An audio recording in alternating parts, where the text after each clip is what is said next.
नमस्कार। स्वागत है आपका। आज के संवाद में बात करेंगे एनईपी की पार्ट 3 की।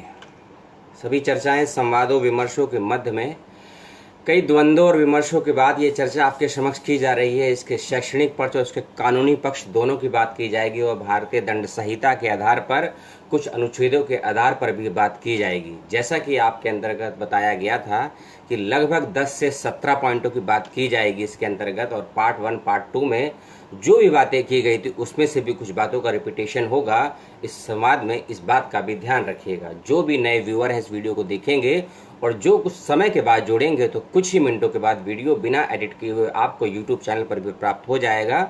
उसका भी लिंक आपको दे दिया जाएगा। कमेंट बॉक्स में आपके जो भी सवाल हो कृपया करके उसको पूछिएगा, और चाहे उसका कानूनी पक्ष हो, नीति का, चाहे संवैधानिक पक्ष हो, शैक्षणिक संस्थानों का पक्ष हो, या जीडीपी का पक्ष हो, या आईपीसी का पक्ष हो, या सीआरपीसी का पक्ष हो, जिन एक्ट के विषय में मैं आपसे बात करने वाला हूं, और जिस किसी नीति की बात करनी हो, चाहे आपको 1968 की नीति की बात करनी हो, या आपको 1986 की नीति की बात करनी हो, या आपको कोठारी कमीशन की आयोग की सिफारिशों की बात करनी हो, जिस किसी के भी सवाल हैं वह पूछिएगा। चाहे ट्रिपल लैंग्वेज फॉर्मूले की बात रही हो आपकी, या सरकारी या निजी संस्थानों की शिक्षा पॉलिसी एंड फीस कंडीशंस को लेकर जो भी सवाल हो उसकी बात की जाएगी। और साथ ही साथ आपसे बात की जाएगी नेहरा के विषय में, बेरा के विषय में, BRS के विषय में, जीडीपी के 6 से लेकर 3% बजट खर्च के विषय में कैसे इस पॉलिसी को लागू किया जाएगा उसकी चर्चा की जाएगी। और साथ ही साथ कोडिंग सिस्टम को लेकर और रिसर्च, हायर स्टडीज और जो रिसर्च के 3 डायमेंशन भारत सरकार की इस नीति में आए हैं उन सभी की भी बात की जाएगी। इस बात का विशेष रूप से ध्यान रखिएगा। और एक चीज और बता देते हैं कि जो भी संवाद का कार्यक्रम आपके समक्ष रखा जाएगा इसके अंदर बहुत से डेटास का यूज किया गया है। भारत सरकार की लगभग 15 वेबसाइट्स का यूज किया गया है, और स्वयं जो यूजीसी के चेयरमैन रह चुके हैं उसमें से 2 लोगों के साक्षात्कार के कुछ अंश के वे डेटा भी इसके अंतर्गत आपको आएंगे। सभी की बातें आपसे की जाएंगी।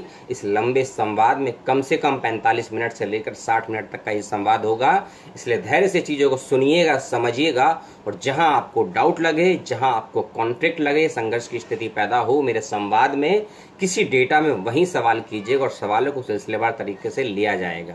और जैसा कि आपको डिस्क्रिप्शन बॉक्स में ये भी बताया जाएगा कि किन किन बिंदुओं की चर्चा होगी, आपको डिटेल में उसकी चर्चा सुनने को, समझने को यहाँ प्राप्त होगी। इस बात का भी विशेष में ध्यान रखिएगा। शुरू करते हैं संवाद। लगभग समय हो गया स्टार्ट। सुबह करने के कई रीजन थे संवाद को करने के, क्योंकि शाम के वक्त में समय और तकनीक और लाइट दोनों का अभाव रहता है, इसीलिए संवाद का कार्यक्रम सुबह किया जा रहा है। उम्मीद करता हूं जो लोग भी इसको देख रहे हैं उस पर अपने सवालों के साथ मौजूद रहेंगे। अब हम बात करते हैं सिलसिलेवार तरीके से। जैसा कि इसमें कहा गया है, शिक्षा नीति में 2 बातों का विशेष रूप से ध्यान रखिएगा। नई शिक्षा नीति का ड्राफ्ट और नई शिक्षा नीति का मूल ड्राफ्ट, दोनों ही जिसको आवश्यकता हो कमेंट बॉक्स में अपना ईमेल आईडी लिखिएगा। हिंदी में लगभग 650 पेजेस का ड्राफ्ट है मूल ड्राफ्ट, और जो उसका शॉर्ट ड्राफ्ट जो अभी आया है 29 जुलाई को, लगभग 70 पेजेस का वह ड्राफ्ट है। जिस किसी को भी आवश्यकता हो ईमेल आईडी या व्हाट्सएप नंबर भेजिएगा, पर्सनली आपको भेज दिया जाएगा। उसको सार्वजनिक नहीं कर सकते हैं। साइबर एक्ट का, लॉ का कानून आप पर भी लागू होगा, मुझ पर भी लागू होगा, इसलिए निजी रूप से आपको ड्राफ्ट प्राप्त हो जाएगा। जब शिक्षा नीति बात करती है कि निजी संस्थानों को स्वायत्तता दी जाएगी और निजी संस्थानों को ऑटोनॉमस अर्थात शक्ति दी जाएगी कि अपने पाठ्यक्रम को, अपनी फीस को वह तय करेंगे। इस नीति में ये नियम बेहद अच्छा है। कैम्ब्रिज यूनिवर्सिटी से उठाकर एज इट इज यहाँ ला दिया गया है, कुछ भी गलत नहीं है। गलत लेकिन ये है कि भारत जैसे मुल्क में है जहाँ शिक्षा की स्थिति इतनी बद से बदतर हालात में है कि यहाँ का शिक्षा मंत्री भी अपने बच्चों को सरकारी की बजाय अमेठी जैसे विश्वविद्यालय में पढ़ाने का सपना देखता नहीं है, पढ़ाता है, लॉ कराता है। मैं शिक्षा मंत्री की बात इसीलिए कर रहा हूँ कि आज के संवाद में और इससे पूर्व के संवादों में शिक्षा मंत्री की बौद्धिकता का, शिक्षा मंत्री के ज्योतिष ज्ञान का और शिक्षा मंत्री की भविष्य की दृष्टि का बहुत बखान किया जा रहा है। तो यदि देश का शिक्षा मंत्री निजी संस्थानों को ही महत्ता देना चाहता है तो शिक्षा मंत्री को भारत सरकार का शिक्षा मंत्री ना होकर निजी संस्थानों का शिक्षा मंत्री होना चाहिए, कि जो शिक्षा मंत्री संसद में बैठकर मुंबई आईआईटी 2019 में यह संवाद करता है कि इस देश का ज्योतिष विज्ञान के धूल के बराबर भी नहीं है, तो समझ सकते हैं शिक्षा मंत्री की दृष्टि कैसी रही होगी। और इस लाइव में याद रखिएगा, कुछ लोगों का नाम और कुछ संस्थानों का नाम आएगा, जिसको मिर्ची लगेगी उसको ज़्यादा मिर्ची लगाऊंगा, इस बात का विशेष रूप से ध्यान रखिएगा। सरकार इसमें बात कहती है कि हम मल्टी डिसिप्लिनरी विषयों की बात करेंगे और मल्टी यूनिवर्सिटीज़ की बात करेंगे। आपसे एक सीधा सवाल है कि वर्तमान दौर में शिक्षा केंद्रों पर या शिक्षण संस्थानों का पर विशेष प्रकार की शिक्षाएं दी जाती हैं कुछ संस्थानों में, जैसे कि बात करें आईआईटीज़ की, बात करें आईआईएम्स की, या बात करें एम्स की, बात करें एफटीटी की, बात करें एनएसडी की, या बात करें हम किसी भी इंजीनियरिंग टेक्निकल इंस्टीट्यूट की। यह सभी अपने अपने विशेष कार्य और विशेष क्षेत्र के लिए जाने जाते हैं। कल्पना कीजिए, दिल्ली के एम्स में या दिल्ली आईआईटी जैसे संस्थान में अगर आपको थिएटर पढ़ाया जाए, आपको मीडिया पढ़ाया जाए, या आपको स्कूल ऑफ एजुकेशन और स्कूल ऑफ इकोनॉमिक्स में जाकर आपको हिंदी साहित्य का पीएचडी या मास्टर्स कराया जाए, तो समझ लीजिए उसी स्तर पर जाकर या उसी क्षेत्र में आपकी शिक्षा व्यवस्था पूरी तरह बद से बदतर हालात में चली जाएगी, क्योंकि एक शैक्षणिक संस्थान को अपने विषय की विशेषज्ञता हासिल करने में दशकों लग जाते हैं। और दूसरा और महत्वपूर्ण सवाल ये है कि जो शिक्षा नीति का प्रारूप बनाया गया है उसको लागू करने में लगभग 20 वर्ष लगेंगे। 2040 से पहले यह कंप्लीट शिक्षा नीति लागू ही नहीं हो सकती है। क्या क्या उसके स्टेप मैं आपको आगे बताऊंगा कि कौन से साल में कौन सा स्टेप फॉलो किया जाएगा। और जो शैक्षणिक संस्थानों में खासकर जो एजुकेशन के विद्यार्थी हैं, जो शिक्षा के ऐसे स्टूडेंट या शोधार्थी हैं जो बीएड करने का सपना सोच रहे हैं, वे 2022 या 23 तक यदि बीएड कर लेते हैं तो बहुत बेटर है, वरना उसके बाद बीएड करना और शिक्षक बनना आपके लिए यूपीएससी एग्जाम से भी लगभग 3 गुना टफ होने वाला है। क्यों टफ होने वाला है मैं उसकी भी बात करूंगा, सिलसिलेवार तरीके से बात करूंगा, इस बात का भी ध्यान रखिएगा। सरकार इसी शिक्षा नीति में कहती है कि 2035 तक आने वाले 15 वर्षों तक हम विश्वविद्यालयों को अफिलिएशन से बाहर कर देंगे, अफिलिएटेड से बाहर कर देंगे। इसमें बात आएगी मूल रूप से सीधे हमारे शिक्षा मंत्री निशंक जी की। एक विश्वविद्यालय में जाते हैं और वह भी निजी विश्वविद्यालय में जाते हैं, केंद्रीय विश्वविद्यालय में नहीं जाते हैं। वहां वह देखते हैं कि एक वाइस चांसलर या वीसी के अंदर लगभग 800 महाविद्यालय आते हैं। तो उनकी चिंता जागती है और इस बात की सराहना भी करनी चाहिए कि चिंता जागने के बाद इस शिक्षा नीति में यह प्रारूप आया कि 800 की जगह अब अफिलिएशन या अफिलिएटेड कॉलेजों की संख्या 800 की बजाय 300 कर दी गई है। यानी कि यदि आप किसी ऐसे शैक्षणिक संस्थान से अभी पढ़ रहे हैं जो किसी अन्य संस्थान से अफिलिएटेड है, मान्यता प्राप्त है, फॉर द एग्जाम्पल यदि आप मुंबई यूनिवर्सिटी की बात करें, काशी हिंदू विश्वविद्यालय की बात करें, या महात्मा गांधी काशी विद्यापीठ की बात करें, जिसके अंतर्गत हजारों से अधिक कॉलेज वर्तमान समय में आ रहे हैं जहां बच्चे शिक्षा ले रहे हैं, उस शैक्षणिक संस्थान की स्थिति का अंदाजा इसी बात से लगा सकते हैं कि 3 से लेकर 5 वर्षों में बच्चे अपना बीए कंप्लीट कर पाते हैं। और एमए को भूल जाइए और पीएचडी करने के लिए दर दर भटकते हैं। उस कमी को ठीक करने के लिए यह बिंदु शिक्षा नीति में शामिल किया गया है। बहुत बेहतरीन बिंदु है। यदि कार्यपालिका उसको लागू करवा पाए अच्छे तरीके से, और क्या कमियां रहेंगी इस पॉइंट में उसकी बात मैं और आगे करूंगा आपको। शिक्षा नीति में ये भी बात की गई है कि हम बहुत से संस्थानों को मर्जर कर देंगे और कोलैबोरेशन से चलेंगी, यानी कि सहयोग से चलेंगी। लेकिन सहयोग और मर्जर करने के लिए जो तंत्र चाहिए आपको, जो मशीनरी चाहिए आपको, उसके लिए फंडिंग के नाम पर आपका बजट कितना है। खासकर हायर एजुकेशन में 2018 का डेटा है, शशि थरूर का ट्वीट भी है दिसंबर 2018 का, आप देख के पढ़ सकते हैं अकाउंट पे। सीधा वह आरबीआई और जीडीपी के हवाले से डेटा देते हैं कि हायर स्टडीज में जो डेटा और जो रकम खर्च हो रही है बजट की 0.69%, यानी कि 1% का भी 70वां भाग। जिस देश में 0% 69% रिसर्च पे खर्च होता है, हायर एजुकेशन में खर्च होता है 2018 में, और इस शिक्षा नीति में बात की गई है कि हम 6% तक बजट का खर्च करेंगे। बहुत अच्छी पहल है, लेकिन यदि सफल हो जाए, लेकिन सवाल मैं खड़ा करता हूँ, बहुत से लोगों ने खड़ा किया है, चाहे मनीष सिसोदिया जी रहे हों, चाहे ध्रुव राठी जैसा मेरा भाई रहा हो, या अभिषेक शर्मा जैसे वक्ता रहे हों, या आरफा खानम शेरवानी जैसे पत्रकार रहे हों, कि यह जो 6% जीडीपी का आप खर्च करने की बात कर रहे हैं, इसके लिए पैसा किस माध्यम से शैक्षणिक संस्थान प्राप्त करेंगे, माता पिता और बच्चों की जेब से, इसकी बात सरकार नहीं करती है। जिस देश के शैक्षणिक स्थिति इस स्तर की है कि बच्चे 5,000 तक की फीस नहीं दे सकते हैं और बिना स्कॉलरशिप के आज भी बच्चे पढ़ रहे हैं, और जब हायर स्टडीज़ की बात करते हैं, हायर स्टडीज़ भारत को छोड़कर किसी भी अन्य मुल्क में, यदि मैं गलत हूं तो मुझसे सवाल करें और मुझे सही करें, हायर स्टडीज़ बिना स्कॉलरशिप फेलोशिप के किसी मुल्क में नहीं चलती है। भारत एक अपवाद के रूप में है, और यदि मैं गलत हूं तो मुझे डेटा के साथ मुझसे सवाल करेंगे तो मुझे अच्छा लगेगा। अगली बात ये शिक्षा नीति कहती है, एक बॉडी बनाती है, बीओजी। अब थोड़े टेक्निकल वर्ड्स पे आएंगे, जो लोग शिक्षा के हैं, रिसर्च के हैं, उनके लिए आने वाले 10 मिनट होने वाले हैं। बीओजी की बात कर रही है, बॉडी ऑफ गवर्नेंस बना रही है। ये बॉडी क्या करेगी आपको जान लीजिए। एक ऐसी बॉडी है ये, जो शिक्षकों की किसी भी संस्थान में ज्वाइनिंग कैसे होगी, शिक्षक कक्षा में क्या पढ़ाएगा, कैसे पढ़ाएगा और कितने घंटे पढ़ाएगा, क्या पढ़ाएगा, कैसे पढ़ाएगा, कितने घंटे पढ़ाएगा, और उस शिक्षक को इसका कितना लाभ और कितना नुकसान होगा, यह सारा दायरा, ये सारी पावर दे दी है बीओजी के हाथ में, बॉडी ऑफ गवर्नेंस के हाथ में।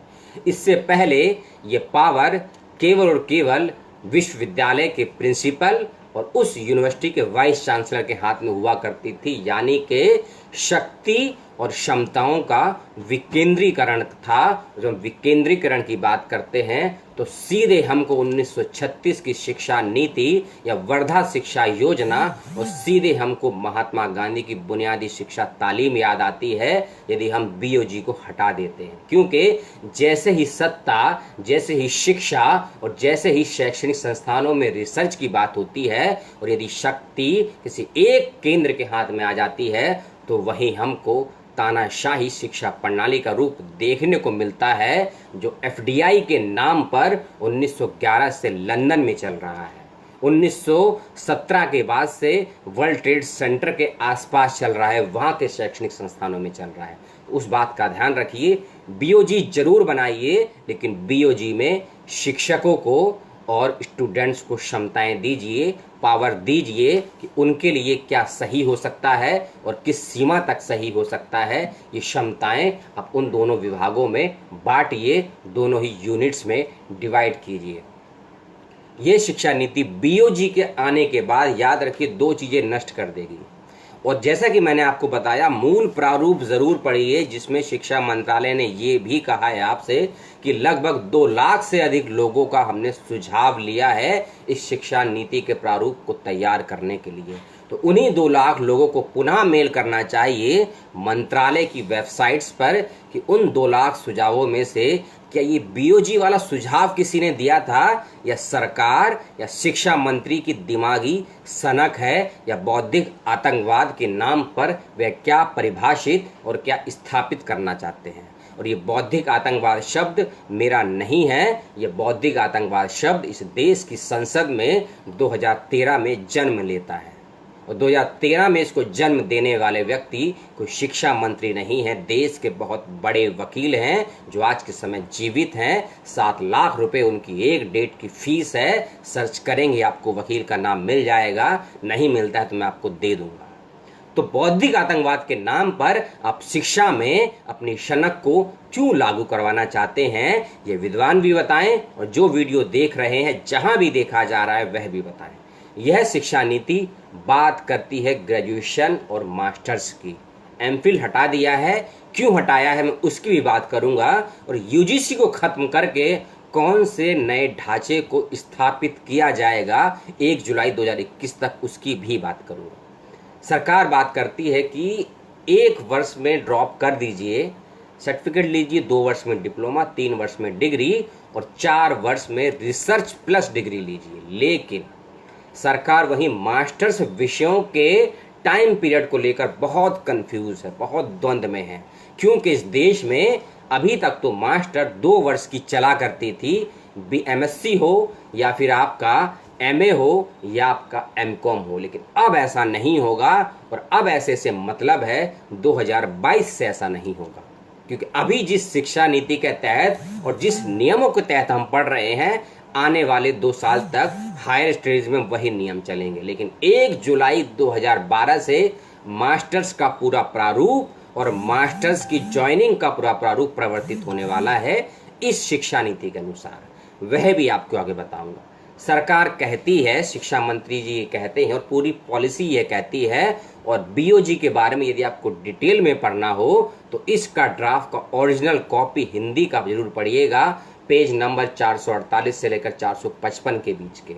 उसमें आपको डिटेल में दिया हुआ है कि BOG की क्या पावर है और क्यों इस देश से UGC को खत्म करके हीरा नामक संस्था लाई जा रही है, HERA, हीरा। लेकिन हीरे का जिक्र मूल प्रारूप में है और नए प्रारूप में हीरे का कोई जिक्र नहीं है। उसकी जगह नई कमेटी को लॉन्च कर दिया है जिसका नाम है नेहरा। नेहरे का बारे में भी आपको आगे बताऊंगा। क्या है नेहरा? मैं आशीष नेहरा की बात नहीं कर रहा हूँ, नेहरा खेतान की बात नहीं कर रहा हूँ, नेहरा नामक उस शैक्षणिक तकनीकी संस्थान की बात कर रहा हूँ जो इस शिक्षा नीति के तहत हम सभी पर लागू होगा या थोप दिया जाएगा, वह भविष्य बताएगा। यदि आपने 4 वर्ष तक की ग्रेजुएशन की है तो कान और नाक जो भी ज्ञानेंद्रियां खुली हैं खोल कर सुन लीजिए। यदि 4 वर्ष की ग्रेजुएशन करी है तो मास्टर्स आपकी 1 वर्ष की होगी, और यदि आपने 3 वर्ष की ग्रेजुएशन करी है तो मास्टर आपकी 2 वर्ष की होगी। लेकिन वही सवाल उठता है कि जैसे ही कक्षा 9 से आप स्ट्रीम खत्म कर देते हैं तो सवाल ये उठेगा, जब बच्चा BA, BSc या BCom में जाएगा तो किस विषय का चयन करेगा। और साथ ही साथ जैसा कि दिल्ली में कॉलेज है Shri Ram college of commerce, उस कॉलेज में ना ही आर्ट्स की पढ़ाई होती है ना ही साइंस की पढ़ाई होती है, लेकिन इस एजुकेशन कॉलेज में आपने मल्टी डिसिप्लिनरी सब्जेक्ट को चॉइस करने का जो पहल की है, बहुत अच्छी बात है। लेकिन आप नीति बनाने से पहले इस बात को क्लियर जरूर करते कि आपके महाविद्यालयों, आपके विश्वविद्यालयों में किस किस विषय के विशेषज्ञ हैं या नहीं हैं, या भविष्य में हो सकते हैं या नहीं। आप इस बात की बात क्यों नहीं कर रहे हैं शिक्षा नीति में। और जैसा कि मैंने बताया, इस पूरे संवाद में शिक्षा नीति के पॉजिटिव और नेगेटिव दोनों ही बातों की चर्चा होगी। इस बात का भी विशेष रूप से ध्यान रखिएगा। आप कल्पना कीजिए, आप आते हैं कलकत्ता से, आपकी है बंगाली लोकल भाषा, और ये शिक्षा नीति जब मैंने स्कूल के स्तर की बात की थी वीडियो के सेकंड पार्ट में, उसमें लोकल लैंग्वेज की बात की गई थी, और कक्षा 9 से लेकर 10th के बीच में फॉरेन लैंग्वेज की मैंने बात की थी। यदि कोई बच्चा बांग्ला भाषी है और दिल्ली में आकर या उत्तर प्रदेश में आकर वह रिसर्च करना चाहता है या अध्यापन करना चाहता है, तो this is a mandatory rule, this is a policy of NAP 19 and 20 कि उसको माध्यम बांग्ला ही रहेगा। लेकिन वह बांग्ला नहीं जानता है, और यदि पढ़ाने वाला शिक्षक बांग्ला नहीं जानता है तो बांग्ला विद्यार्थी को शिक्षा किस भाषा में देगा, उसको लेकर ये शिक्षा नीति बिल्कुल मौन है, बिल्कुल जीरो है। भाषा के सवाल की डिटेल में वीडियो बनाया है, वीडियो का पार्ट 2 को जरूर देखिएगा, उसका लिंक आपको कुछ समय में मिल जाएगा वीडियो के डिस्क्रिप्शन बॉक्स में। अगली बात करते हैं, और इस बात को समझ लीजिए, फिर से कह रहा हूँ, यदि 4 साल का ग्रेजुएशन है तो ही आपको मास्टर्स 1 साल में करने का मौका मिलेगा, और यदि 3 साल का BA किया है, BCom किया है, BSc किया है, तो आपको 2 साल का मास्टर करना पड़ेगा। और जब 1 साल का मास्टर्स करेंगे तो वहाँ आपको रिसर्च नहीं पढ़ाया जाएगा, इस बात का विशेष ध्यान रखिएगा।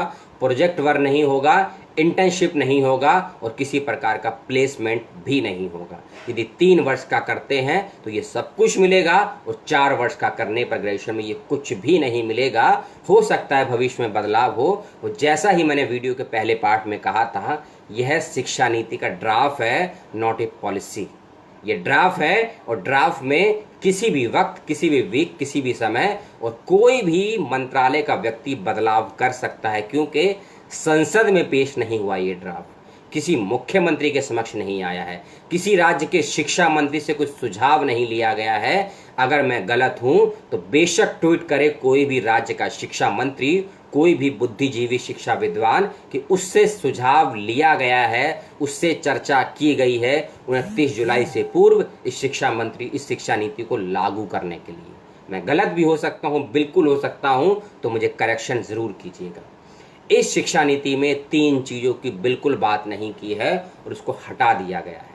पहली चीज है आरक्षण, और आरक्षण की बात मैंने वीडियो के पार्ट 2 में की थी कि ईडब्ल्यूएस का आरक्षण हटा दिया इस नीति से। आरटीई जिसके लिए दसियों साल की मेहनत है 1964 से संघर्ष चलता आ रहा है कोठारी कमीशन से, और 2003 में और 9 में हमको वह कानून मिला आरटीई का, उसको बिल्कुल सिरे से हटा दिया है राइट टू एजुकेशन का बिल। ये बहुत अच्छी बात है कि जो शिक्षा नीति प्रणाली 86 की 6 से लेकर 14 वर्ष के शिक्षा की बात करती थी, यह शिक्षा नीति 1 साल से लेकर 18 वर्ष तक की शिक्षा की बात करती है। यानी कि प्रारंभ के 6 वर्ष और लास्ट के 4 वर्ष यानी कि 10 वर्षों की शिक्षा नीति को ऐड किया गया है। यानी कि बच्चे के वे 10 साल खराब नहीं होंगे, वे स्कूली शिक्षा का पार्ट है। और वीडियो के इंट्रोडक्शनरी वीडियो में पार्ट 1 में मैंने डिटेल में स्कूली शिक्षा के विषय में बताया है, और किस कक्षा में आपकी परीक्षाएं नहीं होंगी, किस कक्षा में आपको प्रमोट किया जाएगा, और किस कक्षा में आपको कोडिंग और कंप्यूटर, C++, जावा, इलस्ट्रेटर ये सब सिखाया जाएगा। वीडियो के पार्ट 2 में डिटेल में बताया गया है। अब थोड़ा रिसर्च की ओर बात करते हैं। एमफिल मास्टर ऑफ फिलॉसफी जो मैं कर रहा हूं, मेरे जैसे सैकड़ों लोग इस देश में कर चुके हैं, उनकी डिग्री की वैल्यू हो गई है 0। यानी कि आप 2 वर्ष का समय दे चुके हैं, आप अगर दे रहे हैं, और यदि आप रिसर्च स्कॉलर हैं तो भी वह डिग्री आपकी हो गई है 0, क्योंकि उसका जो बेनिफिट मिलता है ज्वाइनिंग के दौरान, अडॉक के लिए, गेस्ट के लिए, प्रोफेसर के लिए, एसोसिएट के लिए, प्राध्यापक के लिए, गेस्ट फैकल्टीज के लिए, पार्ट टाइम परमानेंट फैकल्टीज के लिए जो एमपी के सरगुजा में आज भी चल रही है, उसके 7 नंबर हो गए हैं 0। और इस अहम सवाल पर शिक्षा मंत्री, शिक्षा मंत्रालय, क्योंकि एचआरडी का नाम बदलकर अब हो गया है शिक्षा मंत्रालय, एमएचआरडी भूल जाइए। जैसे योजना आयोग को खत्म करके नीति आयोग लाया गया, एमएचआरडी को खत्म करके 29 जुलाई को आ गया है मिनिस्ट्री ऑफ एजुकेशन। कुछ समय के बाद फाइनेंशियल मिनिस्ट्री का नाम भी बदलने वाला है। क्या होने वाला है उसकी सूचना आपको अगस्त के लास्ट तक प्राप्त हो जाएगी। एक नया बदलाव और होने वाला है इकोनॉमिक्स के क्षेत्र में, उसकी चर्चा बाद में करेंगे। जब आप एमफिल खत्म करते हैं इस देश में, समझ लीजिए एमफिल का मतलब है आप प्री पीएचडी को नष्ट कर रहे हैं। और प्री पीएचडी की वैल्यू वही समझ सकता है जो एमए के बाद डायरेक्ट पीएचडी तो करता है, लेकिन पीएचडी करने के लिए 7 से लेकर 8 वर्ष तक का समय लेता है। और जब एक पीएचडी 7 से 8 वर्ष में होती है और महिलाओं के लिए 3 वर्ष का और एक्स्ट्रा टाइम है, तो समझ लीजिए क्वालिटी क्या हो गया, गुणवत्ता से कितना बड़ा समझौता कर रहे हैं। क्योंकि यदि शोधार्थी को डेटा का फर्क नहीं पता है, डेटा एनालिसिस करना नहीं आता है, एसपीएसएस का यूज करना नहीं आता है आज के दौर में, तो आप ग्लोबलाइजेशन वर्ल्ड से बिल्कुल अपनी रिसर्च को नहीं जोड़ सकते हैं। आप लिखेंगे रिसर्च, आपका गाइड करेगा साइन, और आपके विद्यालय के पुस्तकालय में जंग नहीं खाएगी, सड़ेगी, कुत्ते हगेंगे, चूहे मूतेंगे। इस स्तर की आपकी रिसर्च हो जाएगी। इन कड़े शब्दों की मैं बात इसलिए कर रहा हूं इन बातों को, क्योंकि भारत के कोई भी ऐसा हिंदी का रिसर्च जर्नल नहीं है जो विदेशों में पढ़ा जाता है। और यदि मैं इस पॉइंट पर गलत हूं तो मुझे सही कीजिएगा मेरे दर्शक, मैं उम्मीद करता हूं आप सभी लोगों से। और साथ ही साथ जब आप रिसर्च की गुणवत्ता से समझौता कर रहे हैं, तो अरविंद केजरीवाल की सरकार के डिप्टी सीएम ने एक बात की थी, 29 जुलाई को ही ये बात की थी, उसको भी पढ़ लीजिए, कि highly regulated and poorly funded policy है ये जो आपके समक्ष रखी गई है।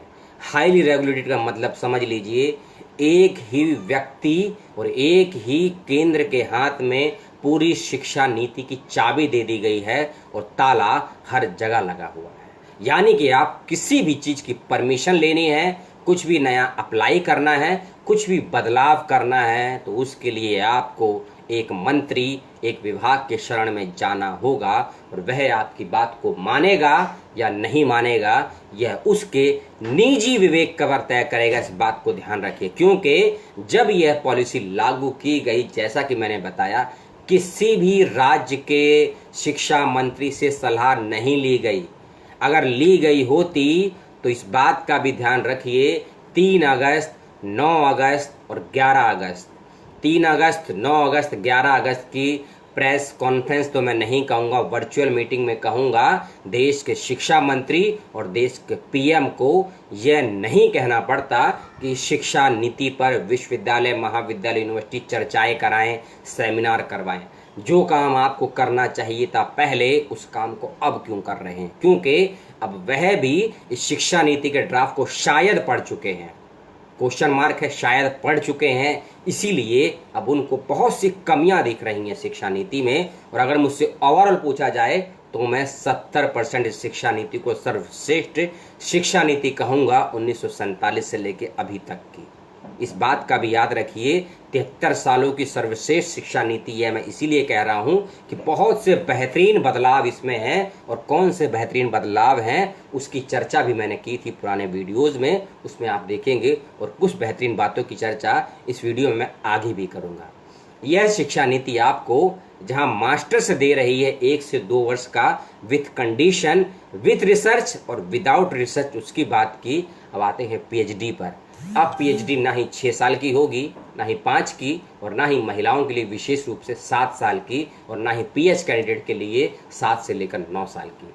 अब पीएचडी सभी कैटेगरी, सभी वर्ग, सभी समुदाय, एससी हो, एसटी हो, ओबीसी हो, माइनॉरिटी हो, ईडब्ल्यूएस तो हट गया है, समाप्त कर दिया है, आरटी के तहत नहीं आ रहा है। अब पीएचडी ओनली फॉर होगी 4 साल की।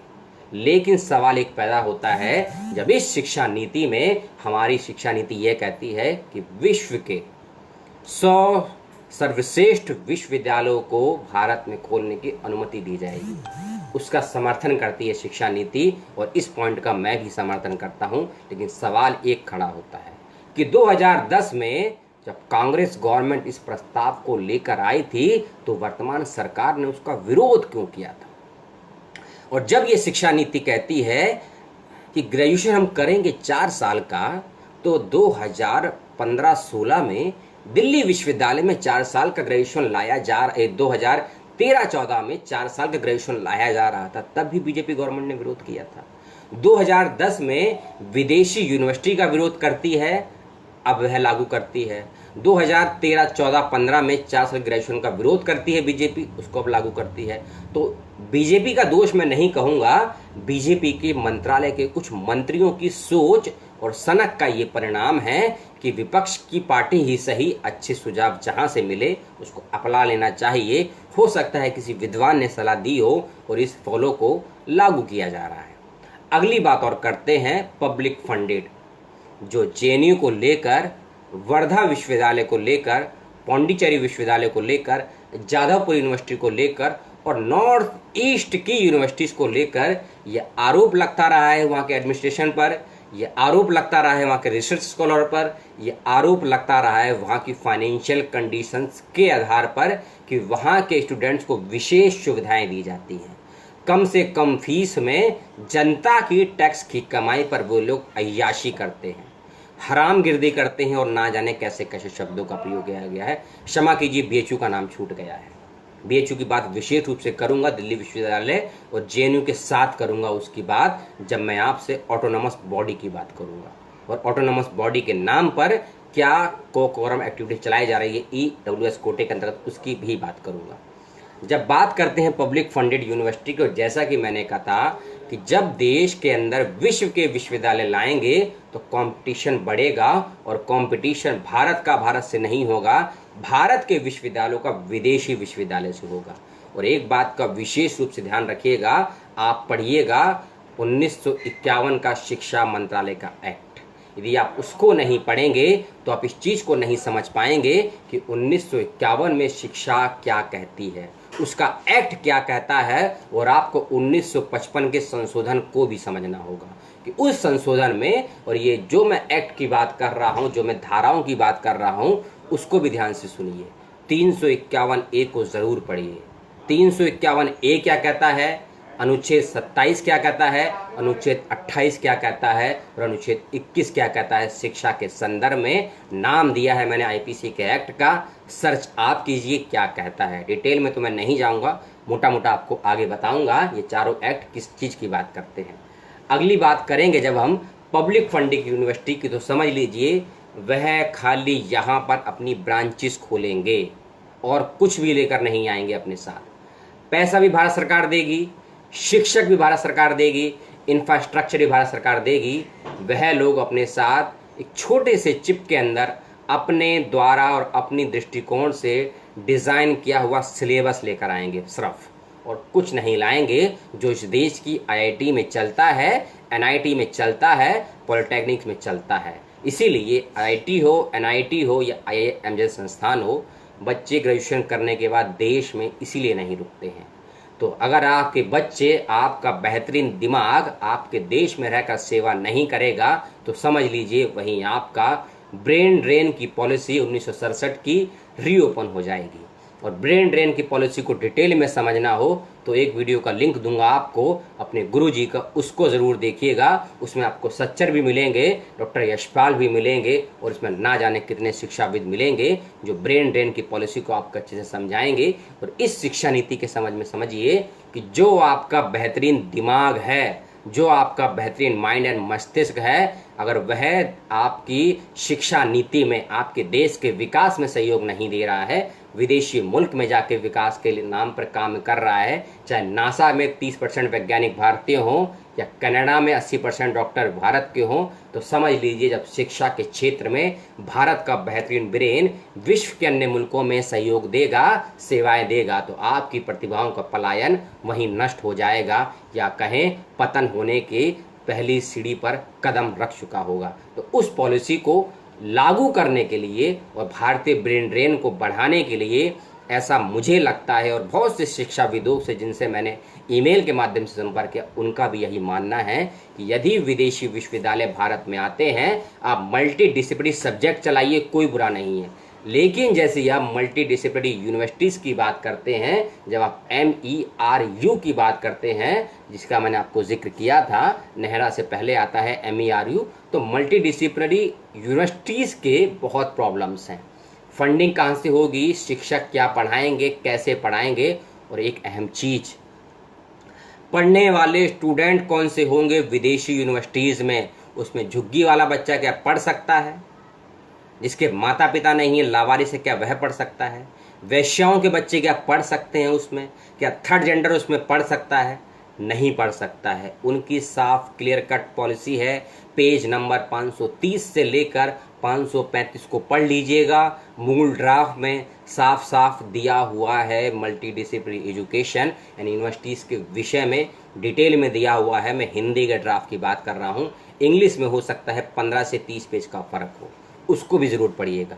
अगली चीज़ की बात इसमें करते हैं, GDP का 6%। जैसा कि मैंने इंट्रोडक्शन में बताया था कि जब आप 6% देने की बात करते हैं, जब आप CA को लेकर, NRC को लेकर और 3 तलाक को लेकर संसद में बहस कर सकते हैं, तो देश के सभी राज्यों में और सभी केंद्र राज्यों में, चाहे राज्य सरकार हो चाहे केंद्र सरकार हो, यह कानून क्यों बहस के बाद पास नहीं करवाती है कि 6% बजट का शिक्षा पर खर्च करना ही होगा। और यदि कोई भी राज्य सरकार, कोई भी केंद्र सरकार इस नियम का पालन नहीं करती है, तो उस राज्य के शिक्षा मंत्रालय को नष्ट कर दिया जाएगा, या शिक्षा मंत्रालय में बदलाव कर दिया जाएगा, या जुडिशरी के तहत उसके ऊपर आर्टिकल IPC 124(3) भी लगेगा और रसूखा भी लगेगा।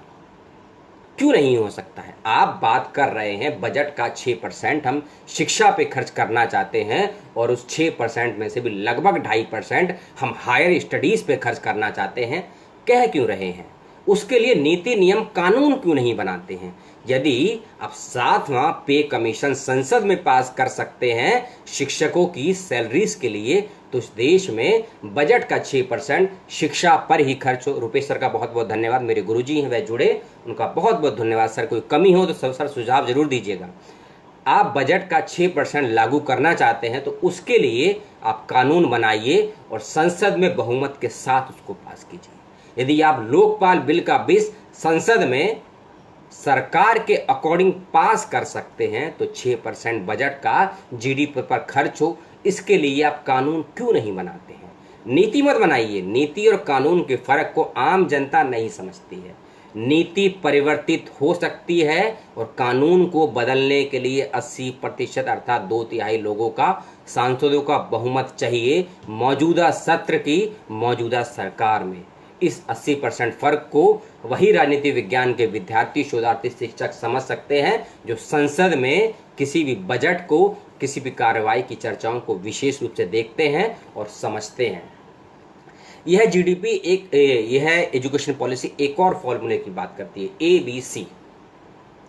जो लोग क्रेडिट के पीछे पड़े हैं कि बीए में हमको 120 क्रेडिट पढ़ना है, रिसर्च में 100 पढ़ना है, पीएचडी में 120 पढ़ना है, और जो लोग मैं भी इसके पक्ष में हूँ कि मल्टी डिसिप्लिनरी सब्जेक्ट होने चाहिए, समस्या एक पैदा होती है खासकर कैंपस यूनिवर्सिटीज़ में।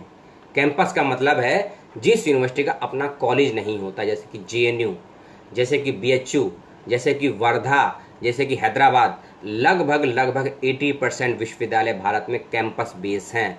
और उस कैंपस बेस में ग्रेजुएशन के सब्जेक्ट की संख्या और उसकी पढ़ाई किस तरीके से हो सकती है, ये दो लोग समझते हैं, जो ग्रेजुएशन में पढ़ रहा है और जो ग्रेजुएशन के शिक्षक हैं, कि एक बच्चे को एक सेमेस्टर में, खासकर फर्स्ट सेमेस्टर में 5 से लेकर 11 सब्जेक्ट पढ़ने पड़ते हैं और 11 सब्जेक्ट की उसको प्रतिदिन क्लास लेनी पड़ती है। और 11 सब्जेक्ट का मतलब है प्रतिदिन 5 से लेकर 8 घंटे की कक्षाएं उसकी होती हैं।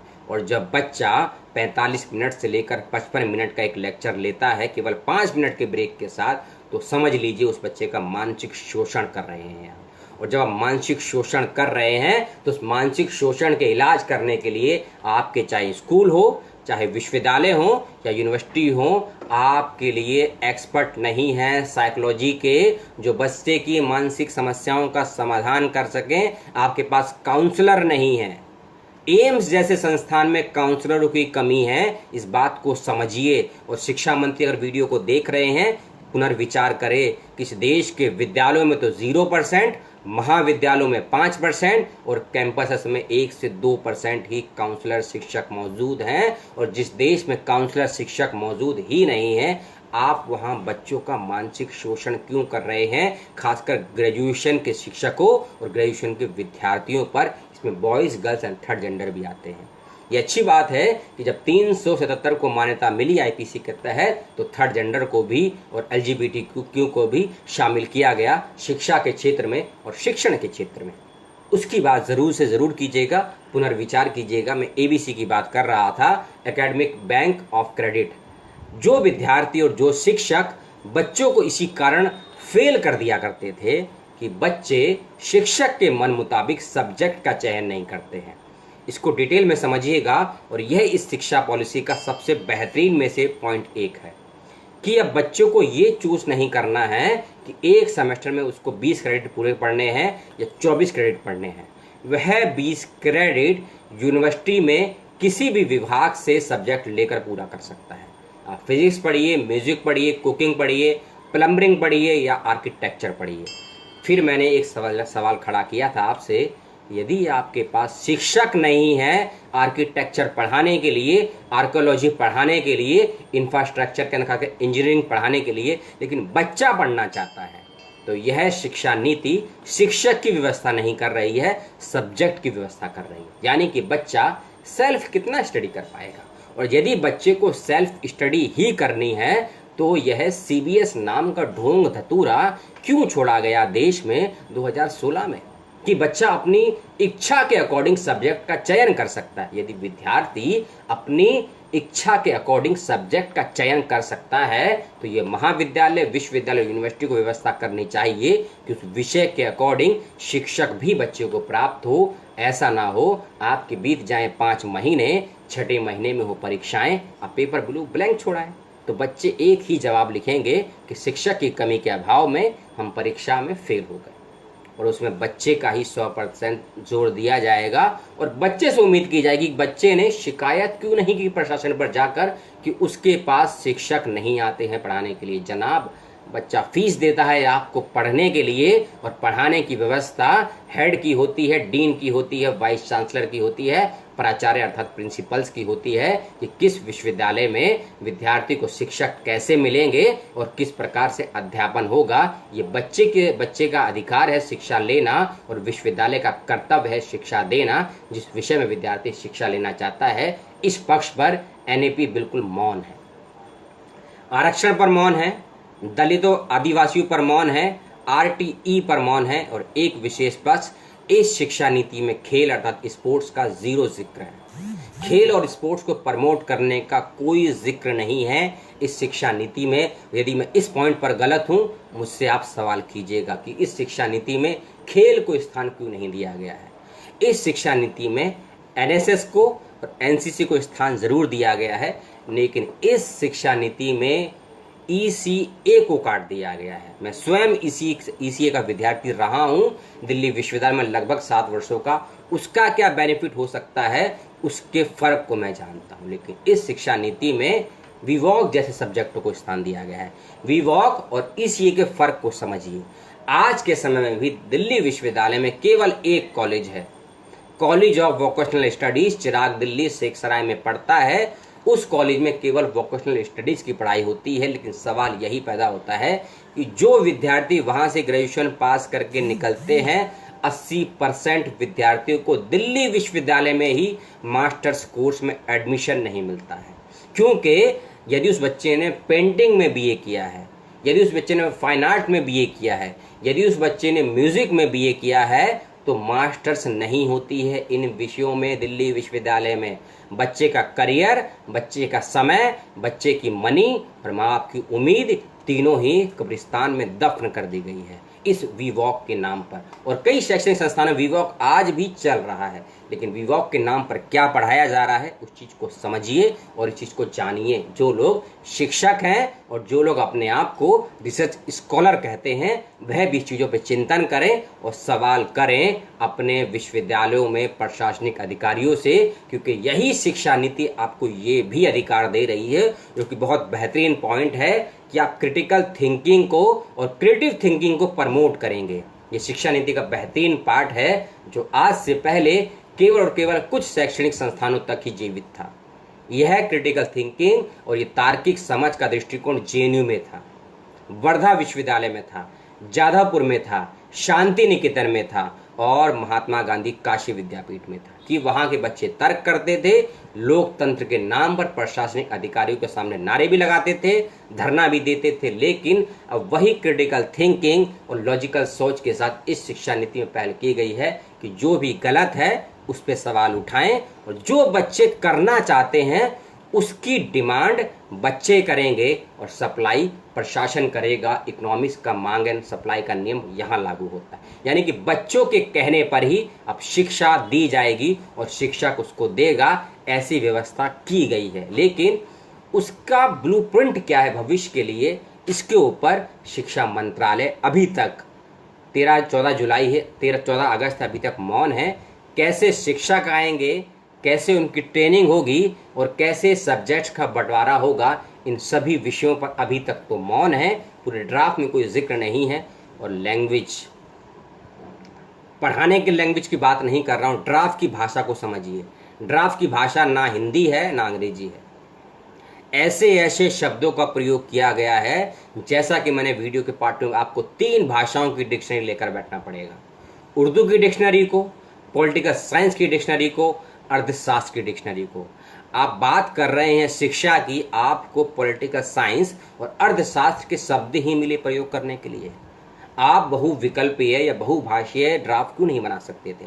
यदि आपने मूल ड्राफ्ट 19 को 22 भाषाओं में बनाया, पब्लिश भी किया, वेबसाइट पे अपलोड भी किया, तो इस ड्राफ्ट को, इस नीति को आपने 2 ही भाषाओं में क्यों बनाया? और इतना भेद, इतना फर्क कि हिंदी का ड्राफ्ट 64 पेज का और अंग्रेजी का ड्राफ्ट 80 से 100 पेज का। यानी कि ऐसा क्या है आपके जो 20 पेज का मतलब होता है लगभग 5000 नए शब्द बढ़ जाना। यानी कि 5000 कौन से नए नीति नियम कानून शब्दों में आपने सजो जो इंग्लिश के ड्राफ्ट में डाले और हिंदी के ड्राफ्ट में नहीं डाले। इसका भी जवाब दे मंत्रालय, और जो अपने आप को शिक्षा जगत से जुड़ा हुआ समझते हैं वह भी इस बात का जवाब दें। और जैसा कि मैंने आपसे कहा कि फंड की जो बात है, बहुत बड़ा इशू है कि जो सरकार शिक्षा नीति के नाम पर एक कानून नहीं बना सकती है। नीति और कानून के फर्क को समझिए। इसीलिए मैंने कहा कि अर्थशास्त्र और राजनीति विज्ञान के शब्दों का प्रयोग किया कि बच्चे और जानकार उसके अर्थ को ना समझ पाए। लेकिन बहुत से विद्वान इस देश में निकलते हैं, चाहे बूटिया जी हों, फुनसुक बांगड़ी जैसे हों, यशपाल जैसे हों, सच्चर जैसे हों, तो हर चीज़ की धज्जियाँ उड़ाने का मादा रखते हैं। चाहे अरिंदम चौधरी जैसे लोग हों या राजपूत जैसे लोग हों, जिंदा हैं सभी लोग, सभी से मिल सकते हैं, सभी से संवाद कर सकते हैं। चाहे जेएनयू के भूतपूर्व प्रोफेसर योगेंद्र यादव जी रहे हों, बहुत से ऐसे लोग हैं जो शिक्षा नीति पर सवाल उठा रहे हैं और अच्छे पक्षों की बात भी कर रहे हैं। इस शिक्षा नीति में आगे हम बात करेंगे नेहरा के, national higher education research authority. जैसे कि मैंने बीओजी की बात की थी आपसे, बॉडी ऑफ गवर्नेंस के, तो आप इस पॉलिसी इस नीति को भी समझिए। आप 3 वर्ष पहले कह रहे थे कि यूजीसी को हटाकर हम हायर एजुकेशन रिसर्च अथॉरिटी लेकर आएंगे, जिसे बोलते हैं हीरा। अब उस पॉलिसी में क्या फेलियर आ गया अभी तक तो नहीं बताया है किसी भी यूट्यूबर ने, किसी भी बुद्धिजीवी ने और सो कॉल्ड किसी भी मंत्री ने, कि ये नेहरा नामक बॉडी अथॉरिटी क्यों लाई जा रही है। और 1955 के एक्ट, क्षमा कीजिएगा, 1955 के एक्ट और संवैधानिक संशोधन के आधार पर ही यूजीसी का जन्म होता है इस देश में। उस यूजीसी को नष्ट करने की जरूरत क्यों हो रही है आपको? क्यों खत्म करना चाहते हैं यूजीसी को? क्योंकि जैसा मैंने पढ़ा है थोड़ा बहुत इतिहास, थोड़ा बहुत अर्थशास्त्र, किसी भी संस्थान को हम नष्ट तभी करते हैं जब उसका रिजल्ट हमको 0 मिलता है, या उसका रिजल्ट घाटे में जाता है, या उसकी इकोनॉमिकली कंडीशन, फाइनेंशियली प्रॉब्लम बहुत होती है। लेकिन यूजीसी के साथ ऐसी तीनों समस्याएं नहीं हो रही है जैसा मैं जानता हूँ। ना ही वह रिजल्ट खराब दे रही है, ना ही उसकी फाइनेंशियल कंडीशन वीक है, और ना ही वह घाटे में जा रही है भारत सरकार के अकॉर्डिंग। तो उसको खत्म क्यों किया जा रहा है? हो सकता है भविष्य में शिक्षा मंत्रालय और खासकर हमारे विद्वान शिक्षा मंत्री जी बताएं, जो अपनी बेटी को अमेठी यूनिवर्सिटी से लॉक करा चुके हैं। लेकिन आपसे और हमारे बच्चों से उम्मीद करते हैं कि शिक्षा का बेहतरीन भविष्य कहीं है तो विदेशी विश्वविद्यालयों में है या निजी विश्वविद्यालयों में है। अगर ये सोच नहीं होती तो इस देश में अपने इंफ्रास्ट्रक्चर को, अपने विश्वविद्यालयों को, अपने विश्वविद्यालय के शिक्षकों पर पैसा खर्च किया जाता, उनकी सुविधाओं पर पैसा खर्च किया जाता, ना कि विदेशी। आपके भारत के कोई भी विश्वविद्यालय विश्व के 50 विश्वविद्यालयों में नहीं आता है। तो मैंने बहुत कम बोला है, बेइज्जती कम होगी, पूरी बेइज्जती कर देते हैं। विश्व के 500 विश्वविद्यालयों में भारत का एक भी विश्वविद्यालय नहीं आता है। और ये मेरा डेटा नहीं है, 2018 में भारत सरकार का ही डेटा है। और जामिया को बहुत बहुत बधाई, कल भारत सरकार ने ही एक रैंकिंग जाहिर की है भारत के टॉप 10 विश्वविद्यालयों की। जामिया को नंबर 1 रैंक मिला है, जहाँ से सरकार के अकॉर्डिंग आतंकवादी निकलते हैं, जहाँ से जिहादी निकलते हैं। और आसाम में स्थित राजीव गांधी विश्वविद्यालय को दूसरा रैंक मिला है, उसको भी बधाई। और बीएचयू को मिला है तीसरा या चौथा रैंक, उसको भी बधाई। ये अलग सी बात थी। जिस शैक्षणिक संस्थान में आप शिक्षकों की ट्रेनिंग पर पैसा खर्च नहीं करना चाहते हैं, स्टूडेंट्स की रिसर्च पर पैसा खर्च नहीं करना चाहते हैं, और स्टूडेंट को रिसर्च के नाम पर डेटा कलेक्शन की बाध्यता लगाई जाती है, वहां पैसा खर्च करने के बजाय आप विदेशी विश्वविद्यालय को प्रमोट कीजिए, जरूर कीजिए, कोई गलत नहीं है, हर देश करता है भारत को छोड़कर। लेकिन भारत के किसी भी विश्वविद्यालय का, और इस डेटा पर अगर मैं गलत हूं तो मुझे मेरे दर्शक जरूर सही करें, और अगले वीडियो में माफी भी मांगूंगा इस पे, कि भारत के किसी भी विश्वविद्यालय को विश्व के किसी भी मुल्क में प्रमोट नहीं किया जाता है। इस बात को समझिए। और भारत का कोई भी रिसर्च जर्नल विदेशों में पब्लिश नहीं होता है, ना ही पढ़ा जाता है। अगर पब्लिश होता और पढ़ा जाता तो प्रोफेसर आनंद कुमार के साथ वह समस्या नहीं होती जो उनके साथ बीती है, और सुपर 30 देश को नहीं मिलता। उस समस्या को समझिए कि जिस व्यक्ति के आर्टिकल को विदेश में जगह मिलती है और वहां से ऑफर आता है, और आज क्या हो रहा है, भारत का चाहे कोई भी भाषा हो, जो 7वीं समवर्ती सूची में 22 भाषाओं को मान्यता दी गई थी 1973 के संवैधानिक संशोधन के तहत, भारत की किसी भी भाषा के जर्नल को विदेशों में प्रमोट नहीं किया जाता है। भारत के किसी भी शैक्षणिक संस्थान को विदेशी धरती पर प्रमोट नहीं किया जाता है। तो इस शिक्षा नीति में विश्व के 100 विश्वविद्यालयों को स्थान क्यों दिया जा रहा है, और क्यों प्रमोट के नाम पर कंपटीशन की भावना उसको अंतर्गत इस शिक्षा नीति में लागू की गई है। हो सकता है भविष्य के लिए कोई योजना हो, लेकिन भविष्य के लिए योजना है, बेहतरीन चीज़ है, लेकिन भविष्य क्यों बर्बाद कर रहे हैं आप? भविष्य आप इस हद तक बर्बाद क्यों कर रहे हैं कि बच्चा मानसिक रूप से इतना उत्पीड़ित हो जाए कि बच्चा ना भविष्य का रहे ना भूत का, तो वह बिल्कुल नहीं रहा है और वर्तमान अंधकार में चला जाएगा। तो आपको कार्ल मार्क्स का वह दौर भी याद आएगा और आपको कार्ल मार्क्स के उस दौर में फिर आप बात करेंगे शोषण की, शोषित की, फिर आप सामंती समाज में चले जाएंगे आदिमानव काल में, फिर आप मजदूर वर्ग की बात करेंगे और फिर आप उस पर हिंदू मुस्लिम भी करेंगे। जनाब करिए हिंदू मुस्लिम, बेशक करिए। जिसको हिंदू मुस्लिम पसंद है वो हिंदू मुस्लिम की बात करेगा, जिसे हिंदुस्तान पसंद है इकबाल की बात करेगा कि कुछ तो बात है कि हस्ती मिट्टी नहीं हमारी, वह हजरत मोहानी की भी बात करेगा जिसे क्रांति के आंदोलन में इनकलाब जिंदाबाद का नारा दिया था, उसकी भी बात करें। जिसकी ऐसी दृष्टिकोण है, कहा गया है साहित्य में और संस्कृत साहित्य में भी कि मूढ़ मूढ़ मति भिन्ना, जिसकी जैसी दृष्टि उसकी वैसी मूरत। यही तुलसीदास ने कहा, जिसकी जैसी नीयत उसकी वैसी सूरत, जिसने जैसी दृष्टि रखी उसको वैसी प्रभु राम की सूरत और सीरत दिखी। साहित्य में नहीं जाएंगे, दर्शन में नहीं जाएंगे, शिक्षा के वर्तमान परिप्रेक्ष्य की ओर बात करेंगे। अब थोड़े तकनीकी पक्ष पे मैं आऊँगा, उस बात को ध्यान से सुनिएगा। और जो भी लोग जुड़ रहे हैं, जो भी लोग सवाल कर रहे हैं, उनका बहुत बहुत धन्यवाद। इस बात का विशेष रूप से ध्यान रखिएगा आप सभी लोग। अब बात करेंगे कि 10% की बात कर रही है, लेकिन एनईपी नेशनल एजुकेशन पॉलिसी से पहले लगभग 1984 में शिक्षा का बजट पे 20% खर्च होगा, ये सुझाव दिया गया था। सुझाव कब दिया गया था? 1984 में, लेकिन 1986 की शिक्षा नीति में लागू नहीं हो पाया। अब लागू नहीं हो पाया था, किसका दोष है? इस देश की कार्यपालिका का। और कार्यपालिका ने अगर किसी काम को नहीं करवा पाया तो जुडिशली को सजा देनी चाहिए थी कार्यपालिका को, लेकिन नहीं दी, क्योंकि इस देश में आप भूख के नाम पर, शोषण के नाम पर किसी की हत्या कर देते हैं तो आपको कारावास हो सकता है, मौत की सजा भी हो सकती है। लेकिन दारू के नशे में आप किसी पर गाड़ी चढ़ा दीजिए और शिक्षा के विकास के नाम पर किसी बच्चे का इतना मानसिक शोषण कीजिए कि रोहित वेमुला बन जाए तो आप पे कोई सजा नहीं होगी। तो शिक्षा नीति वहां तक जाती है। यदि योजना है 20% बजट का खर्च होगा, लागू क्यों नहीं हो रहा है? यदि कोई मंत्रालय, कोई व्यक्ति, कोई विभाग उसको लागू नहीं करवा पा रहा है तो जुडिशली उसको सजा क्यों नहीं देती है? जुडिशली केवल शिक्षकों पर लागू होगी, जुडिशली केवल बच्चों, स्टूडेंट, सुधार्थियों पर लागू होगी, जुडिशली कभी वाइस चांसलरों पर, डीन पर, हेड पर लागू क्यों नहीं होती है? कि आप जो बच्चे से, स्टूडेंट से करवाना चाहते हैं उसको करवाने के लिए आपने बच्चों को क्या संसाधन दिए हैं, बच्चों को क्या सुविधाएं दी हैं और बच्चों को कितना समय दिया है। क्योंकि इस प्रणाली में सेमेस्टर के नाम से पढ़ाई होगी। अब साल में 2 बार परीक्षाएं होंगी 6 महीने के अंतराल पर, और कितना सिलेबस पढ़ाया जाएगा फॉर द एग्जाम्पल समझ सकते हैं। इस कोरोना काल में सीबीएसई ने जिस प्रकार से 30% सिलेबस कम किया है, और उस 30% सिलेबस में क्या कम किया है यह भी जानना आपके लिए बेहद ज़रूरी है। जीडीपी नहीं पढ़ाएंगे उसके अंतर्गत, फ्रीडम मूवमेंट नहीं पढ़ाएंगे उसके अंतर्गत, नेशनलिज्म नहीं पढ़ाएंगे उसके अंतर्गत, आपको वीमेन सिक्योरिटी, वीमेन सेफ्टी नहीं पढ़ाएंगे, और वुमेन हेल्थ नहीं पढ़ाएंगे।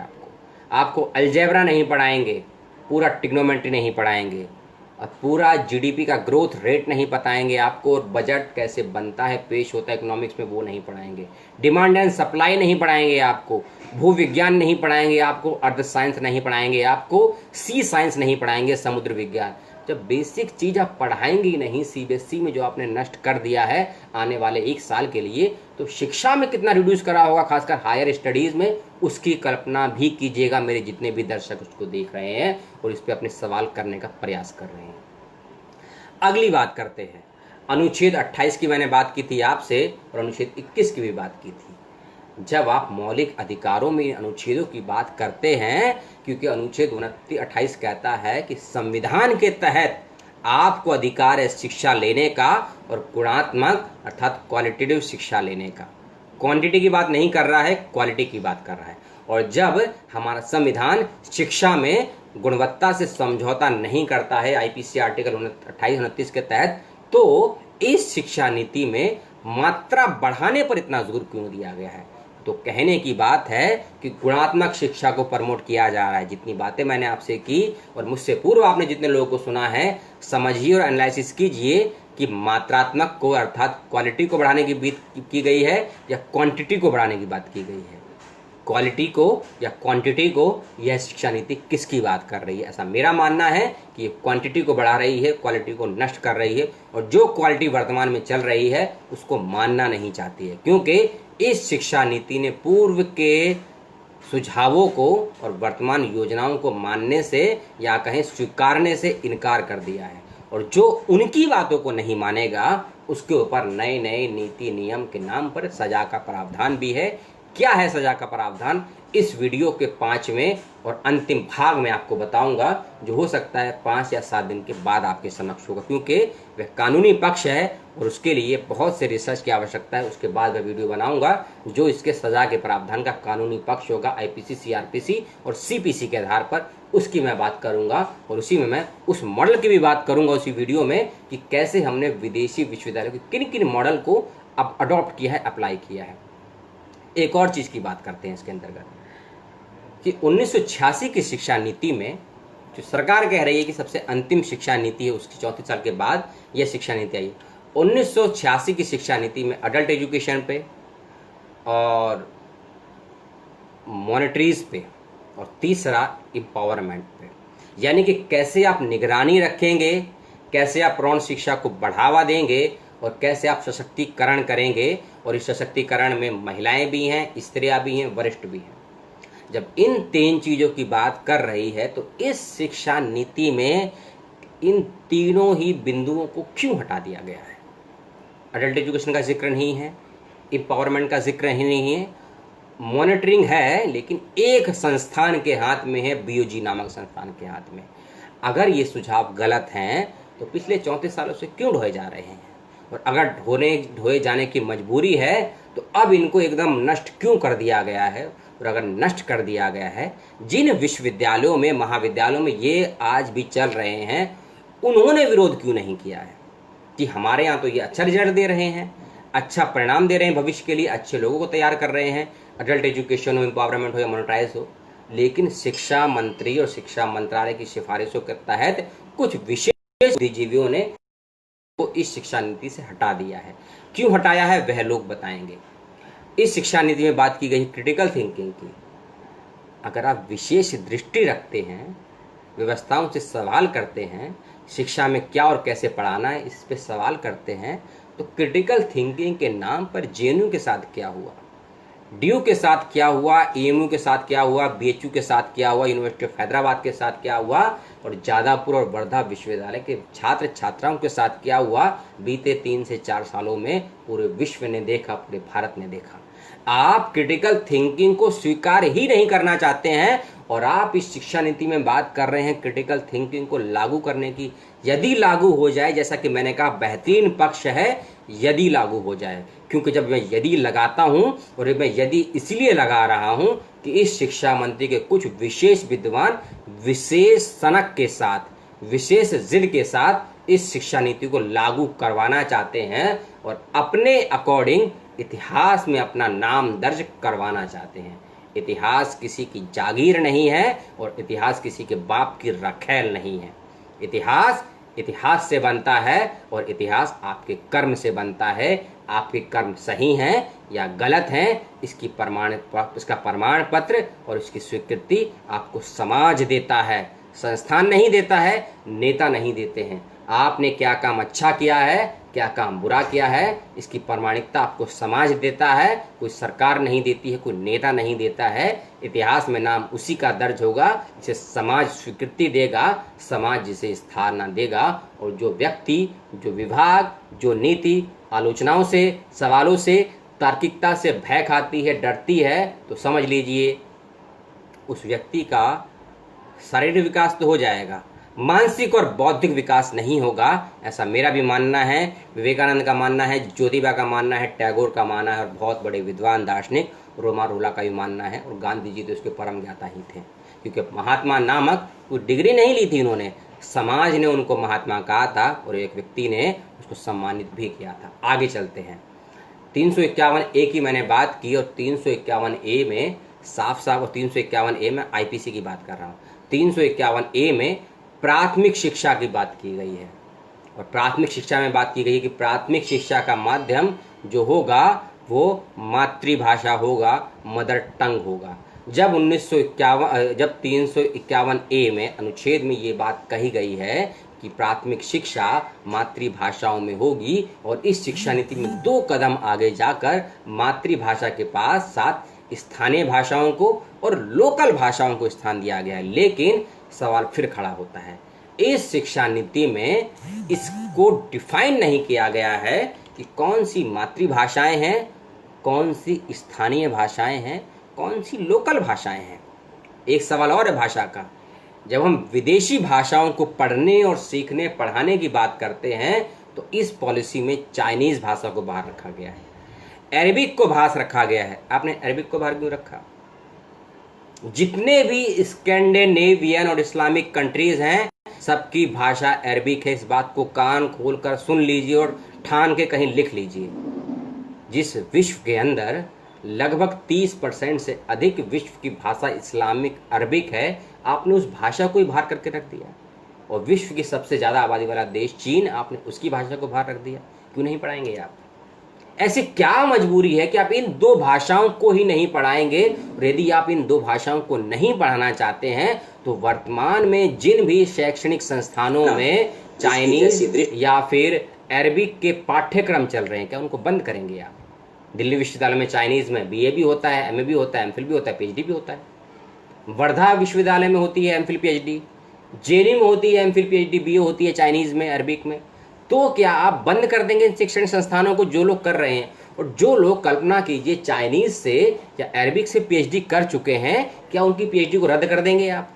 या जो शिक्षक चाइनीज पढ़ा रहे हैं, जो शिक्षक अरबिक पढ़ा रहे हैं, मैं किसी भाषा के समर्थन की बात नहीं कर रहा हूं, इस बात को समझ लीजिए। किसी भाषा के मैं समर्थन में नहीं हूं, किसी भाषा के विपक्ष में नहीं, मैं केवल नीति की बात कर रहा हूं। यदि आपने विदेशी भाषाओं को स्थान दिया गया है तो शिक्षा मंत्रालय और शिक्षा जगत के विशेषज्ञ इस बात को बताएं कि इन 2 भाषाओं से क्या उनको कोई हानि थी या भविष्य में कोई नुकसान होने की उनको संभावनाएं दिखती हैं।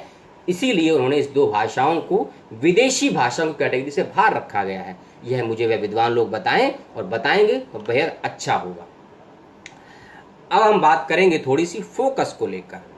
एनईपी में बात किया गया है कि एग्जाम से ज़्यादा हम लर्निंग पर फोकस करेंगे। बिल्कुल लर्निंग पर फोकस करिए, लेकिन एग्ज़ाम के नाम पर आपने बोर्ड वाले एग्ज़ाम को चॉइस पे कर दिया है। और यदि बोर्ड के एग्ज़ाम का महत्व नहीं है तो कक्षा 12 में आप बोर्ड का एग्ज़ाम क्यों ले रहे हैं? अगर आप जैसे आपने कक्षा 10 से, कक्षा 8 से और कक्षा 5 से, 5, 8, 10 से बोर्ड के एग्ज़ाम को ख़त्म कर दिया है तो 12वीं क्लास से भी बोर्ड के एग्ज़ाम को ख़त्म क्यों नहीं किया आपने? और बोर्ड का एग्ज़ाम ही ख़त्म नहीं करना है, बोर्ड के एग्ज़ाम से पूर्व कई टेस्ट होंगे आपके, और कई यूनिट टेस्ट होंगे, कई मंथली टेस्ट होंगे आपके, और कॉमन एंट्रेंस टेस्ट के नाम पर, जिसे करवाने की जिम्मेदारी एक संस्था की होगी जिसका नाम है एनटीए, नेशनल टेस्टिंग एजेंसी। यानी कि भारत के सभी प्रतियोगिता परीक्षाएं हों, सभी प्रवेश परीक्षाएं हों, सभी की जिम्मेदारी कौन लेगा? एनटीए। यानी कि फिर वही आपने मोनोपोली, ताकत, क्षमताएं एक संस्थान के हाथ में दे दी है। जैसा कि मैंने बीओजी के विषय में बताया था कि शिक्षक क्या पढ़ाएंगे, कैसे पढ़ाएंगे, उसका लाभ होगा या हानि होगी शिक्षकों को, ये बीओजी तय करेगा। और इस देश में प्रवेश परीक्षाएं कैसे होंगी, कब होंगी, ये शिक्षा मंत्रालय नहीं, एनटीए तय करेगा। यानी कि आप तानाशाही के नाम पर एक विशेष वर्ग की पॉलिसी को क्यों लागू करना चाहते हैं इस देश में, ये सरकार स्पष्ट करे। बहुत सी बातें इस वीडियो में आपको समक्ष बताई गई, कानूनी पक्ष से लेकर विदेशी यूनिवर्सिटी की, एफडीआई की भी बात की गई आपके समक्ष, फंडिंग की बात की गई, शिक्षा में क्या कमियां हो सकती हैं, क्या बेहतरीन पहलू हैं, उसकी बात की गई। आर्ट्स कॉमर्स साइंस को ख़त्म कर दिया गया है, मल्टी डिसिप्लिनरी यूनिवर्सिटीज़ की, मल्टी डिसिप्लिनरी सब्जेक्ट की, बीए 3 साल का होगा, 2 साल का होगा, 1 साल का होगा, उसकी भी बात की गई, उसके लाभ आने की भी बात की गई, पीजी की बात की, रिसर्च की बात की गई, यूजीसी क्यों ख़त्म किया जा रहा है उसकी भी बात की गई। बहुत सी बातें ऐसी भी जो छूट भी गई होंगी, और बहुत से ऐसे सुझाव भी होंगे आपके मन में जो आपके मन में उछल रहे होंगे कि सर ने या भैया ने इस पर बात क्यों नहीं की। आपके जो भी सवाल सुझाव हैं ज़रूर करें।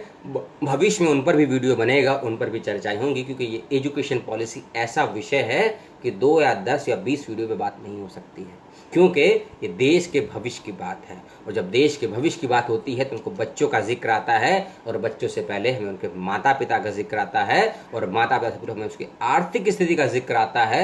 लेकिन मुझे याद आते हैं चाणक्य। जब चाणक्य कहते हैं सुखस्य मूल्यम धर्म, धर्मस्य मूल्यम अर्था, अर्थस्य मूल्यम राज्य, यानी कि यदि आपके पास अर्थ नहीं है, पैसा नहीं है, मनी नहीं है, धन नहीं है, फाइनेंशियली कंडीशन ठीक नहीं है, ना ही आपका समाज ठीक हो सकता है, ना ही आपका राज्य ठीक हो सकता है, ना ही आपकी फैमिली ठीक हो सकती है। यदि ये तीनों ही ठीक नहीं है तो आप शिक्षा ना ले सकते हैं, ना ही शिक्षा दे सकते हैं। इसलिए बहुत से सवालों के साथ आपको छोड़ जा रहा हूँ। उम्मीद करूंगा आप उनके जवाब मुझे देंगे, और मैं भी प्रयास करूंगा आपको जवाब देने का। जो भी नए विषय पर चर्चाएं करेंगे उसकी सूचना आपको मिलेगी। वीडियो को आपने देखा, अपने सुझाव दिए, प्रतिक्रियाएं दी, उसके लिए बहुत बहुत धन्यवाद। भविष्य में यदि, और जो लोग वीडियो को देर से देख रहे हैं, पूरा का पूरा वीडियो कुछ ही मिनटों में यूट्यूब चैनल पर मिल जाएगा मेरे, उसका भी लिंक आपको मेरे फेसबुक पेज पर मिल जाएगा। वहाँ से वीडियो को पूरा देखिएगा, और उस वीडियो के पार्ट 1 पार्ट 2 को भी देखिएगा कि कैसे मैंने स्कूली शिक्षा की बात की है, उसके सब्जेक्ट के डिवाइडेशन की बात की है, क्या पढ़ाया जाएगा, कैसे पढ़ाया जाएगा, उसकी बात की है, उनको भी ज़रूर देखिएगा। और जो भी आपके सुझाव हैं इस शिक्षा ने कीजिएगा। किसी को भी कॉपी चाहिए हिंदी या इंग्लिश में, अपना पर्सनली व्हाट्सएप नंबर और ईमेल आईडी मेरे फेसबुक के मैसेंजर बॉक्स में दीजिएगा, कमेंट बॉक्स में मत दीजिएगा। मैंने पहले भी बताया था कि साइबर एक्ट का आर्टिकल 66 का F मुझ पर भी लागू होगा, आप पर भी लागू होगा। अपना फ़ोन नंबर और ईमेल आईडी सार्वजनिक मत कीजिए। यदि कुछ पर्सनली जानना चाहते हैं तो कमेंट बॉक्स में ना होकर मैसेज बॉक्स में अपना ईमेल आईडी और व्हाट्सएप नंबर दीजिएगा।